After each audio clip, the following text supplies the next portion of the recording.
68 కోట్ల రూపాయలు ప్రతిపాదిస్తున్నాం.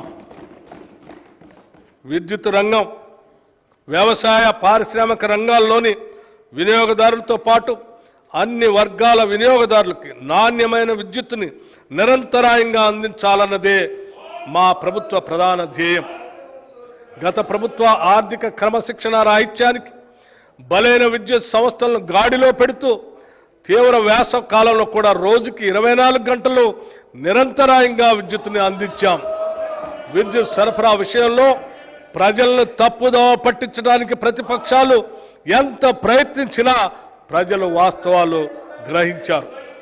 శరవేగంగా పెరుగుతున్న రాష్ట్ర విద్యుత్ డిమాండ్ను దృష్టిలో పెట్టుకొని ట్రాన్స్మిషన్ నష్టాలు తగ్గించి నెట్వర్క్ బలోపేతం చేయడంలో భాగంగా ఈ ఆర్థిక సంవత్సరంలో 11 కొత్త ఎక్స్ట్రా హైటెన్షన్ సబ్ స్టేషన్ల నిర్మాణం మరియు 31 ఎక్స్ట్రా హై వోల్టేజ్ పవర్ ట్రాన్స్ఫార్మర్ల సామర్థ్య పెంపు కోసం 3017 కోట్ల రూపాయల పెట్టుబడులతో ప్రణాళికలు సిద్ధం చేయటం జరిగింది.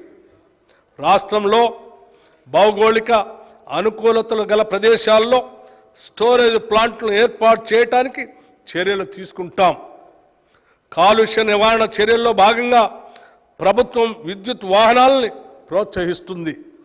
ప్రస్తుతం ఉన్న 450 వాహనాల ఛార్జింగ్ స్టేషన్లు ఉండగా అదనంగా గ్రేటర్ హైదరాబాద్లో 100 స్టేషన్లు ఏర్పాటు చేయడానికి అవసరమైన చర్యలు తీసుకుంటున్నాం.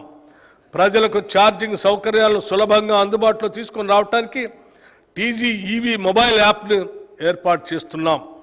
రాష్ట్ర విద్యుత్ వినియోగదారుల అవసరాల దృష్ట్యా 2030 సంవత్సరం వరకు కావలసిన విద్యుత్ ఉత్పత్తికి తగిన ప్రణాళికలు తయారు చేస్తున్నాం.